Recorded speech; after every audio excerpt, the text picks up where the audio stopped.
नमस्कार साथियों, कैसे हैं आप सब लोग।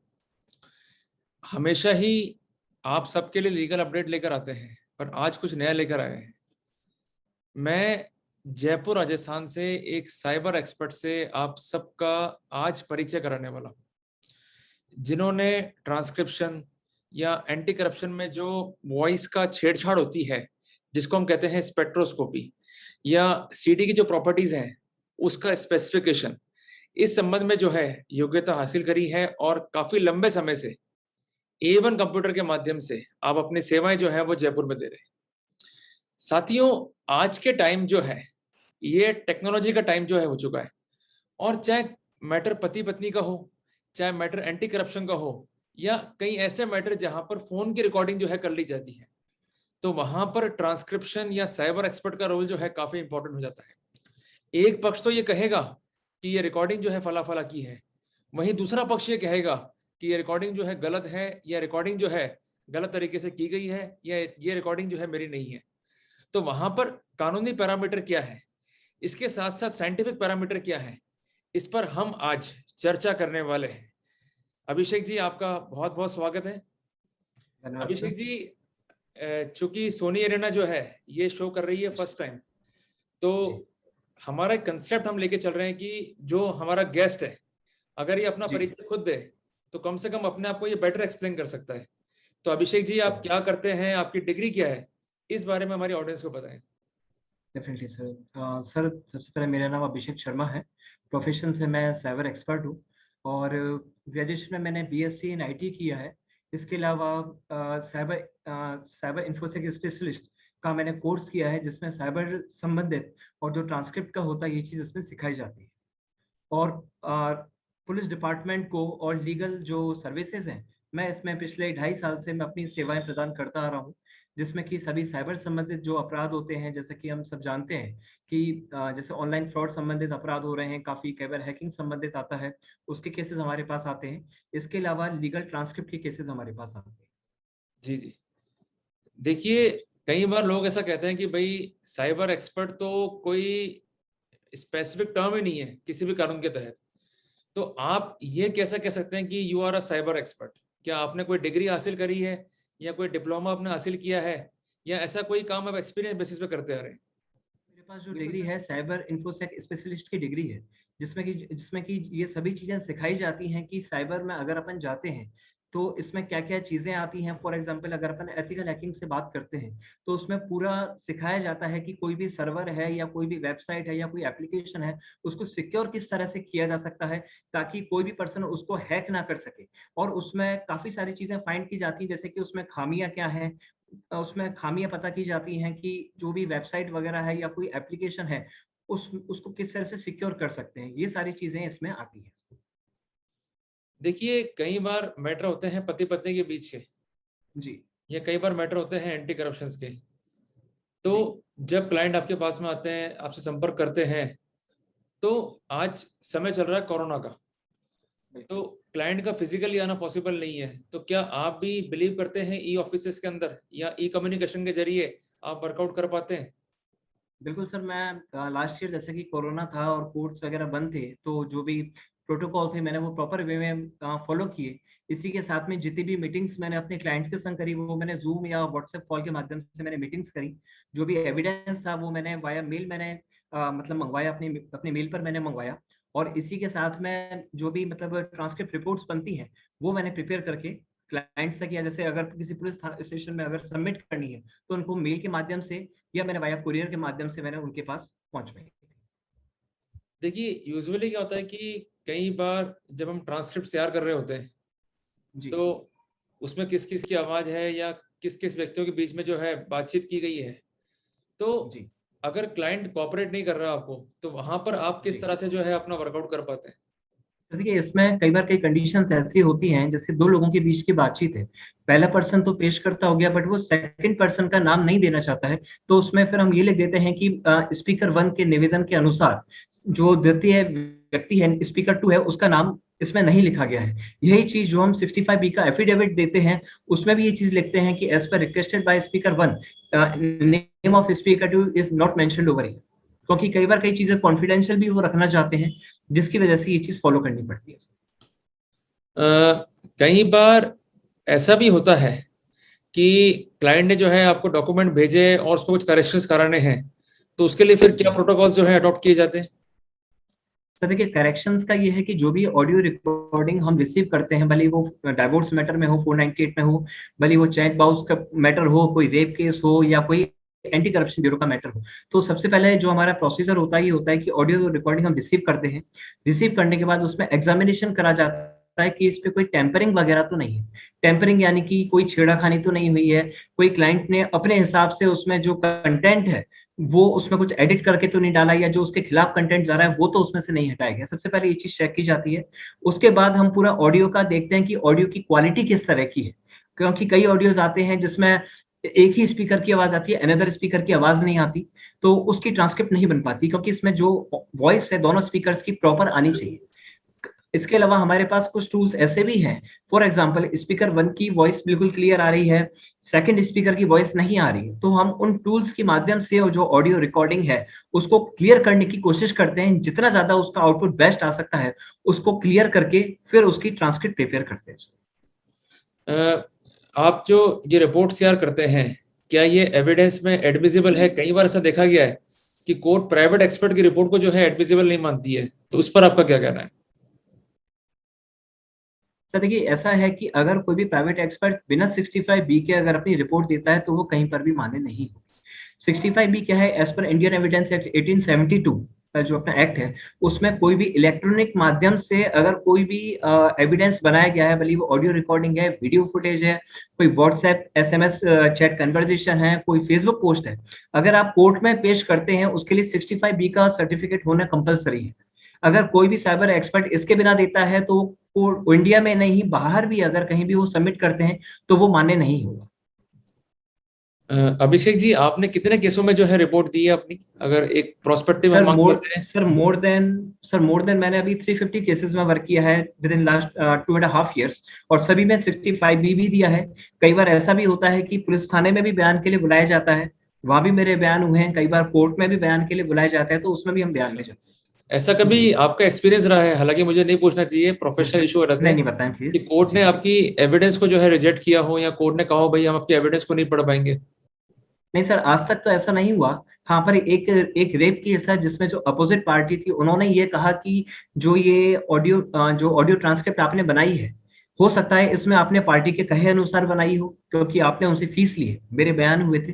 तो मैंने उसमें यही कहा, मैंने कहा सर अगर आपको किसी तरह का डाउट है तो मैं कोर्ट से निवेदन ये करूंगा कि मेरी जो ये ट्रांसक्रिप्ट की रिपोर्ट है इसको फॉरेंसिक डिपार्टमेंट भेजा जाए और इसकी पूर्ण रूप से इसकी एग्जामिनेशन कराई जाए। जो भी मैंने ऑडियो रिकॉर्डिंग में लिखा है वही सारी चीजें मैंने इस अपनी ट्रांसक्रिप्ट रिपोर्ट में लिखी है। अगर इसके अलावा कुछ भी इसमें गलत पाया जाता है अगर मेरी तरफ से, तो जो भी कोर्ट के थ्रू जो भी पेनल्टी या जो भी दंड होगा उसके लिए मैं एक्सेप्ट करने के लिए मैं तैयार एक बात हमारी ऑडियंस को आप और बताएं कि हूं। कई जी बार ये देखा गया है कि कुछ लोग, भले वो किसी भी पेशे में हो, और खासकर जी बात है जी साइबर एक्सपर्ट्स की, जी तो पार्टीज जो है इन्फ्लुएंस करने की कोशिश करती है कि साहब आप जो है पैसे ज्यादा लेकर हमारे पक्ष में रिपोर्ट बना दें, या जी अनएथिकल प्रैक्टिस जो है फॉलो की जाती है पैसा कमाने के लिए।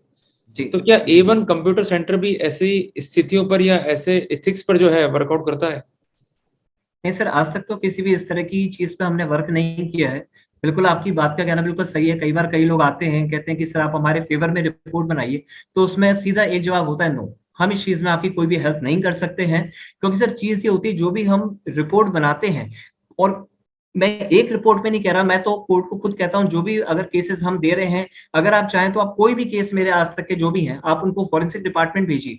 किसी भी डिपार्टमेंट में 1% भी आपको ऑब्जेक्शन का कोई पॉइंट नहीं मिलेगा, क्योंकि जो भी मैंने सुना है वही चीज मैंने अपनी ट्रांसक्रिप्ट रिपोर्ट में बनाई है। उसके अलावा एक शब्द भी अपनी तरफ से आज तक नहीं लिखा। बहुत बढ़िया अभिषेक जी। मतलब कुल मिला के अगर ऐसे लोग हमारे सामने हैं, तो जी हमारे लिए जो है एग्जाम्पल भी क्रिएट करते हैं और ये भी शो करते हैं कि इथिकली कोई काम किया जाए या प्रोफेशन किया जाए तो उसमें हम जी पैसा भी कमा सकते हैं और इज्जत भी कमा सकते हैं। बिल्कुल सर। अभिषेक जी, एक बात ये बताएं कि कई बार ये होता है कि लोग ये सोचते हैं कि मैं पैसा खर्च क्यों करूं, भाई जी ट्रांसक्रिप्ट है मैं कुछ भी तैयार कर लूंगा। तो जो ट्रांसक्रिप्ट इस देश का आम आदमी तैयार करता है और जो बिल्कुल। साइबर एक्सपर्ट तैयार करता है, दोनों में क्या अंतर है?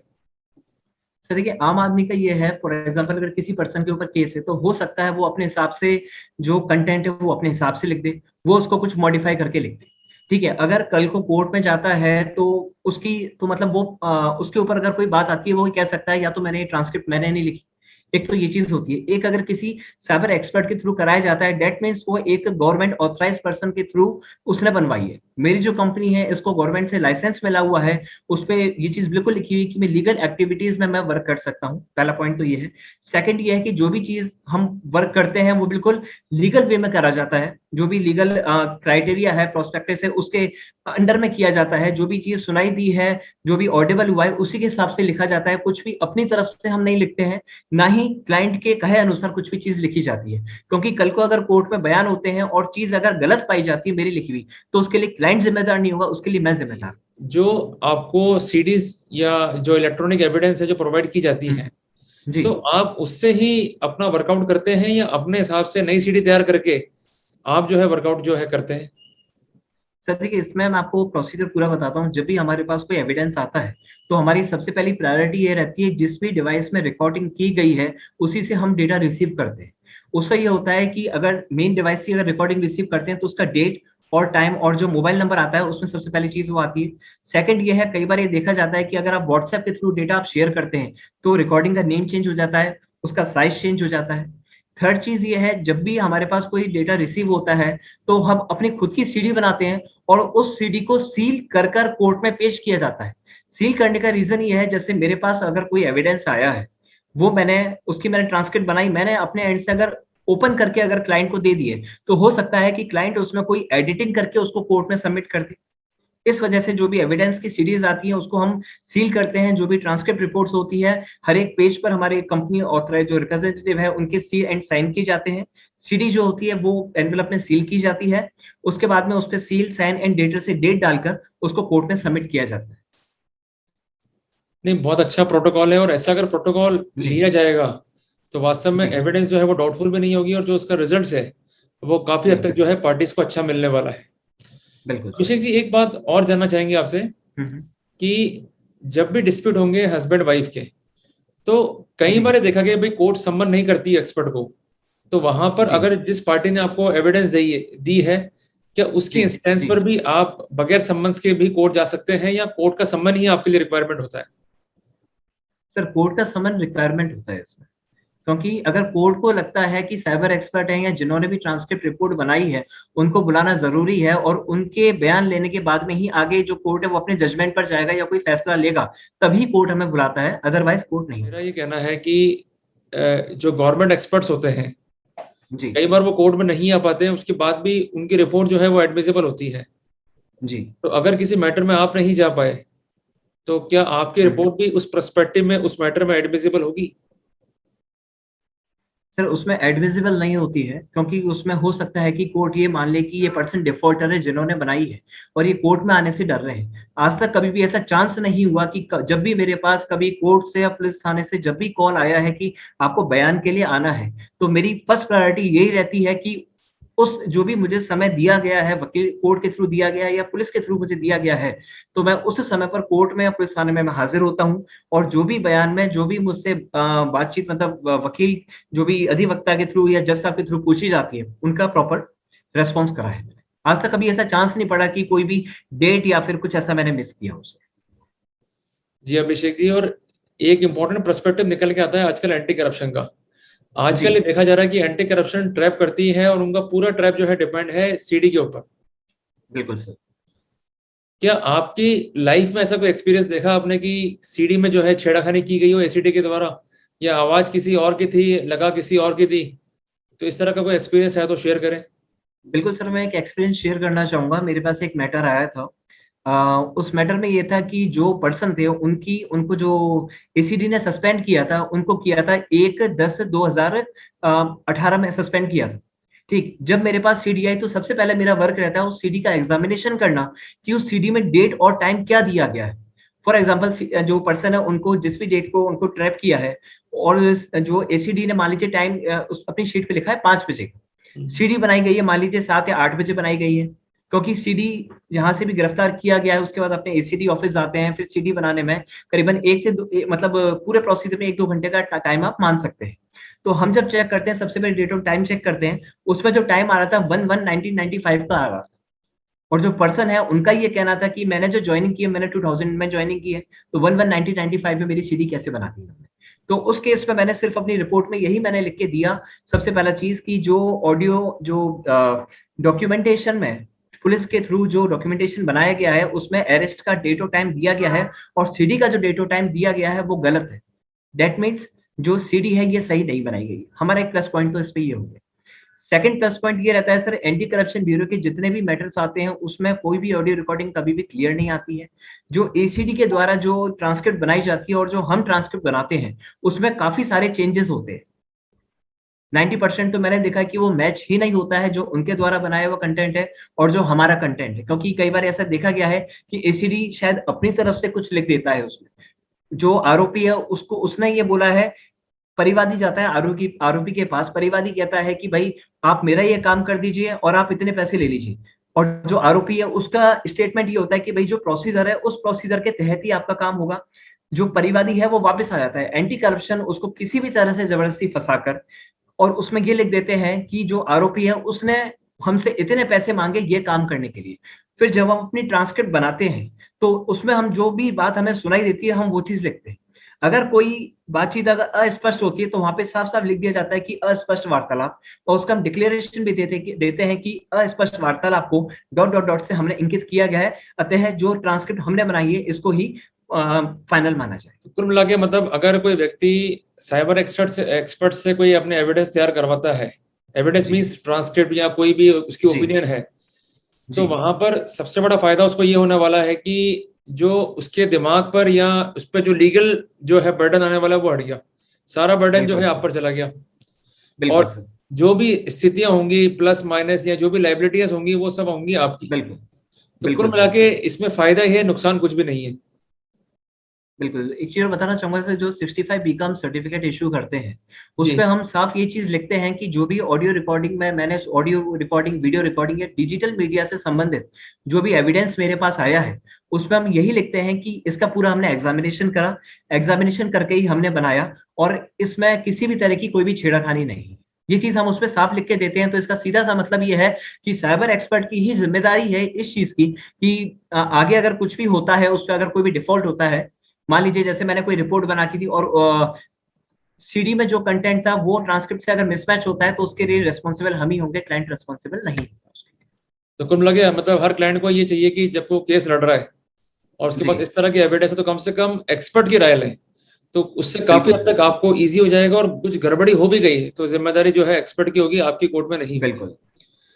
चलिए अभिषेक जी, बड़ा मजा आया बात करके आपसे। और कम से कम मैं अपनी ऑडियंस से कहना चाहता हूं कि आप जिस भी शहर में हैं, चाहे आपका मामला एंटी करप्शन का है, चाहे आपका मामला मैट्रिमोनियल्स का है, तो कम से कम एक्सपर्ट की राय जरूर लेके चले। कारण क्या होता है कि हम कितने ही बड़े ज्ञानी हों, पर जो स्पेशलिस्ट है या जो एक्सपर्ट है वो एक्सपर्ट ही होता है, उसको हम क्रॉस नहीं कर सकते हैं।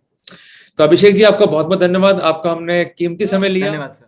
आज हम एक इम्पॉर्टेंट डिस्कस पर जो है पहुंचे, और जहां हमने ये जाना कि किस तरह से हम वर्कआउट कर सकते हैं, किस तरह से हम अपनी बेसिक प्रॉब्लम्स को जो इलेक्ट्रॉनिक जगत की हैं या आईटी सेक्टर की हैं, हम कैसे अपने आप को जो है उससे प्रोटेक्ट करते हुए अपने लीगल राइट्स को जो है सिक्योर कर सकते हैं।